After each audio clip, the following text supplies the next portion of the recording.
টেলিভিশনে চেনা মুখ রূপসা চট্টোপাধ্যায়ের বিয়ে থেকে সন্তানের জন্ম সবটা জুড়েই চলেছে একাধিক কটাক্ষ সমালোচনা। তবে এইসব বিষয়কে থোড়াই কেয়ার করেন রূপসা। বিয়ের 1 মাসের মাথায় নিজের প্রেগনেন্সির খবর শেয়ার করেন রূপসা। এরপর মাতৃত্বকে চেটেপুটে উপভোগ করেছেন অভিনেত্রী। এরপর 26শে জানুয়ারির 3-5 পরই মা বাবা হওয়ার সুখবর দেন রূপসা ও সায়নদীপ। তবে এতদিন ছেলের নাম ও মুখ কোনোটাই প্রকাশ্যে আনেননি রূপসা। রবিবার রাতে সেই গোপনীয়তা ভেঙে ছেলের নাম জানিয়ে দিলেন সকলকে।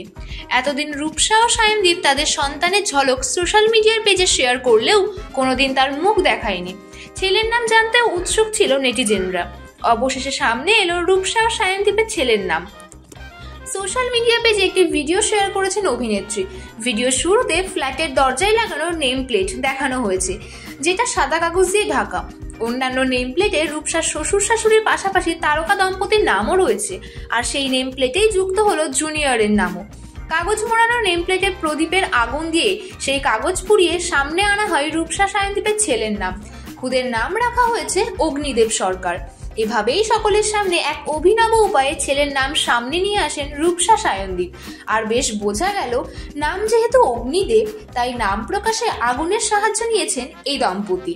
এই ভিডিওর পাশাপাশি রূপসা আরও একটি ভিডিও পোস্ট করেছেন, যেখানে মা বাবার সঙ্গে জুনিয়র ফ্ল্যাটে প্রবেশ করছেন।